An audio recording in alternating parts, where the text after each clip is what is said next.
derrotado, não como herói, ainda não, mas como alguém diferente.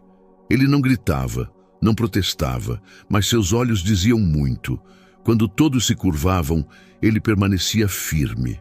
Quando muitos aceitavam o destino, ele parecia carregar algo escondido. Um plano, talvez, um propósito que ainda não tinha nome. A cada ano, um grupo de israelitas era escolhido para levar os tributos até o palácio de Eglon. Era uma marcha amarga. E foi num desses anos, em meio ao desânimo e olhares cabisbaixos, que Eude recebeu a ordem de ir junto. Só que ninguém desconfiava do que se passava na cabeça dele. Ele não ia só entregar presentes, levava algo a mais, algo escondido. E não era só raiva ou indignação. Eude havia forjado uma espada pequena, afiada dos dois lados, com o cabo encaixado na medida certa para caber embaixo da roupa, preso ao lado direito da coxa. Uma escolha nada comum, porque a maioria dos guerreiros usava a mão direita, mas Eude era canhoto, e isso mudava tudo, passava despercebido. Os guardas não olhavam o lado errado. Um detalhe, um simples detalhe. E ali estava a diferença entre morrer, como todos os outros, ou mudar a história. Durante a caminhada até Moabe, ele manteve o rosto sereno, calmo, até demais. Nem parecia que carregava um segredo sob a túnica.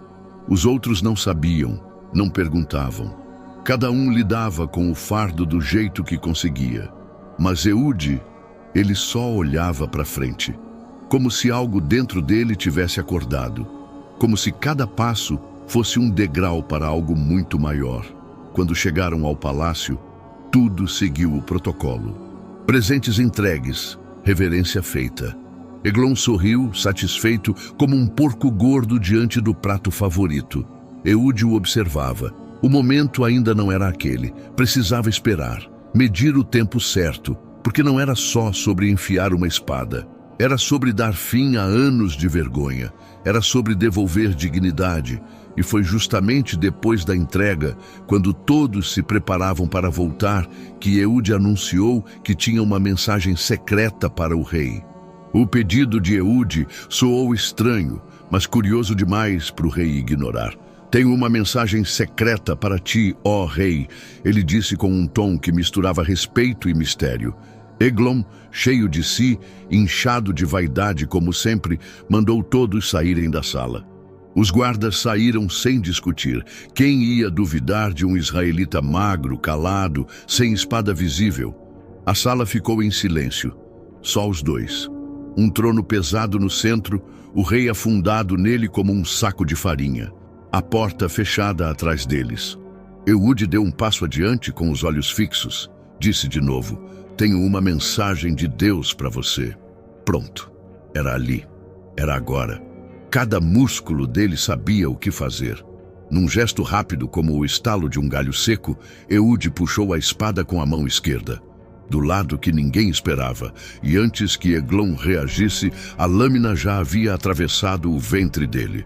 Foi fundo, tão fundo que a gordura engoliu até o cabo. Não deu tempo nem de gritar. O rei arregalou os olhos, como quem tenta entender o que acabou de acontecer. Mas já era tarde. O corpo caiu, pesado, lento, abafando o último suspiro no tapete. Eude não perdeu tempo. Tapou a porta, trancou o trinco com as próprias mãos e saiu pela passagem dos servos, com passos ligeiros e o coração batendo forte como tambor em festa de guerra. Ninguém o viu. Enquanto isso, os servos do rei esperavam do lado de fora. Achavam que ele estava ocupado. E por um tempo, ninguém ousou interromper. O silêncio dentro da sala foi ficando estranho, mas ninguém tinha coragem de abrir. Lá fora, Eude já ganhava distância, descia os degraus de pedra, atravessava os campos com a túnica balançando ao vento, como quem carrega mais que liberdade. Carrega uma missão ainda maior pela frente. O sol já começava a baixar no céu quando Eude alcançou a região montanhosa de Seirá. Seus pés estavam cobertos de poeira, o rosto suado, mas os olhos brilhavam com a firmeza de quem tinha vencido o medo. Ele não olhava para trás, Sabia que o tempo era apertado e que os moabitas logo notariam a ausência do rei. Mas, por enquanto, o silêncio ainda jogava a seu favor. Enquanto isso, no palácio, os servos continuavam do lado de fora da sala esperando. Trocaram olhares, cochicharam entre si. Começaram a achar que o rei estivesse descansando, ou até, fazendo suas necessidades. Ninguém queria ser o primeiro a bater na porta. Minutos viraram horas. O cheiro, aos poucos, entregou o que as palavras não ousavam dizer. Quando finalmente tomaram coragem e arrombaram a porta, encontraram Eglon estendido no chão, já sem vida, a espada ainda cravada. Pânico, correria, gritos, mas Eude já estava longe. Quando chegou em Efraim, não perdeu tempo. Subiu numa pedra alta e tocou a trombeta com força. Um som agudo cortou o ar, como uma flecha chamando para a guerra. E foi como se aquele som despertasse algo adormecido no coração do povo. Homens e mulheres saíram das tendas, os olhos arregalados, os ouvidos atentos. Eude levantou a voz e disse: "Sigam-me. O Senhor entregou os moabitas em nossas mãos." Era a primeira vez, em muito tempo, que alguém falava com tanta certeza. Sem enrolação, sem dúvida. Uma simples ordem, vinda de um homem que acabara de desafiar um rei. E os israelitas obedeceram. Pegaram lanças, paus, o que tinham nas mãos. Um a um foram se juntando a Eude. Era como se a coragem dele fosse contagiante. E então, com o povo atrás de si, ele marchou direto para o Vale do Jordão, onde os moabitas ainda nem imaginavam o que os esperava. O som das sandálias batendo contra o chão seco ecoava pelas trilhas estreitas. Eude ia à frente, firme como tronco de árvore antiga, e o povo vinha atrás, coração batendo no ritmo da esperança. Era noite já, mas ninguém parava. Eles desceram até os vales do Jordão, onde os moabitas passavam para lá e para cá com seus soldados e suprimentos. Era por ali que vinham reforços, comida, reforço militar. E agora seria ali mesmo que tudo mudaria. Sem fazer alarde, Eude dividiu os homens. Os olhos dele enxergavam o que outros não viam: o terreno, o número, o tempo. Não era só coragem, era estratégia. Ele mandou que cortassem a rota dos moabitas e fechassem a passagem do rio, como uma armadilha sendo montada no escuro. Quando o primeiro grupo de moabitas se aproximou, achando que tudo estava normal, foram pegos de surpresa. Os israelitas atacaram com força, com raiva contida por anos. Não teve aviso, não teve piedade, grito, espada, poeira. O chão se manchava e o céu escutava cada golpe como tambor de libertação. Os moabitas não tiveram tempo de reagir. Estavam acostumados a ver Israel ajoelhado, submisso. Não imaginavam que agora enfrentariam um povo em pé, com sede de justiça. Eude estava no meio do combate, sem se esconder, lutando como se cada golpe fosse um acerto de contas. E os israelitas, inspirados, seguiam seu líder com fúria e fé. Foram mais de 10.000 homens moabitas que caíram naquele dia. Nenhum escapou. Era como se a terra tivesse decidido fechar a porta para a opressão. Israel, pela primeira vez em anos, estava vencendo. E no meio daquele cenário, entre espadas quebradas e corpos caídos, Eude permanecia firme, já pensando no que viria depois.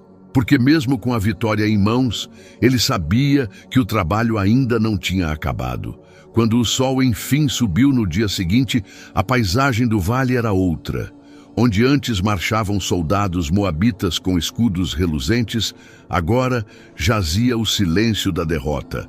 As aves circulavam no céu como sentinelas, e o cheiro do campo era misturado com poeira, suor e o fim de um domínio que durara tempo demais. Eude caminhava entre os seus, o rosto sujo de batalha, mas os olhos Aqueles olhos carregavam algo novo. A notícia da vitória correu mais rápido que vento entre as tribos. De boca em boca, de vila em vila, o povo de Israel começou a levantar a cabeça. Era como se uma névoa tivesse se dissipado. Eude derrotou os moabitas, diziam. Deus nos libertou. Os homens batiam no peito, as mulheres choravam de alívio. Pela primeira vez em muito tempo, o medo perdeu espaço dentro das casas. Eude, porém, não se deixou levar pela euforia.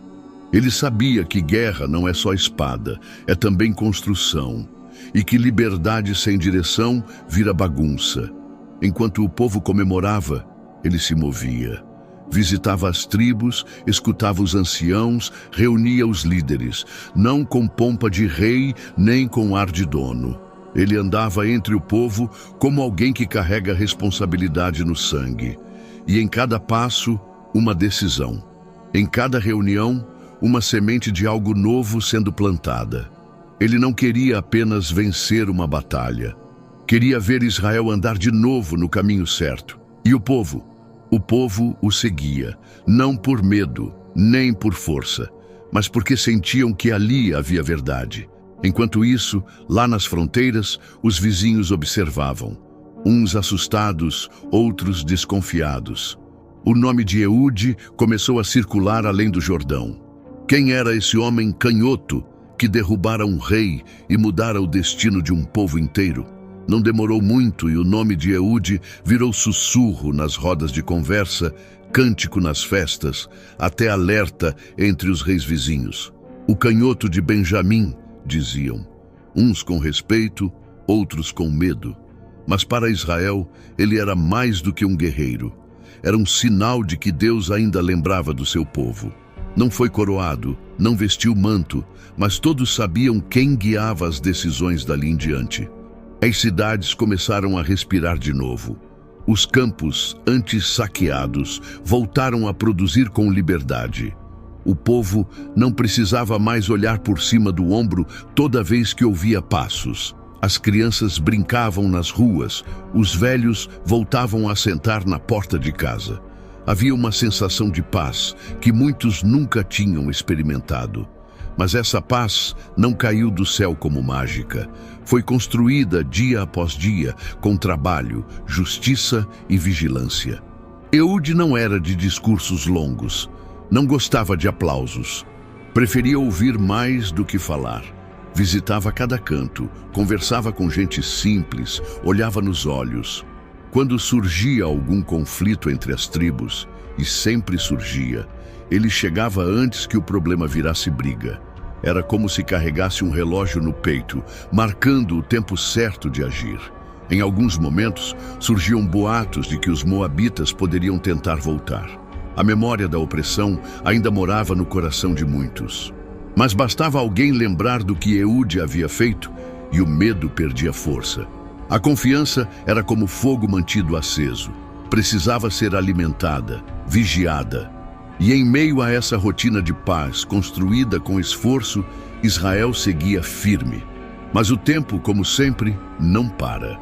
E os anos foram passando, mudando as gerações, mexendo nas estruturas. O povo começou a se acomodar.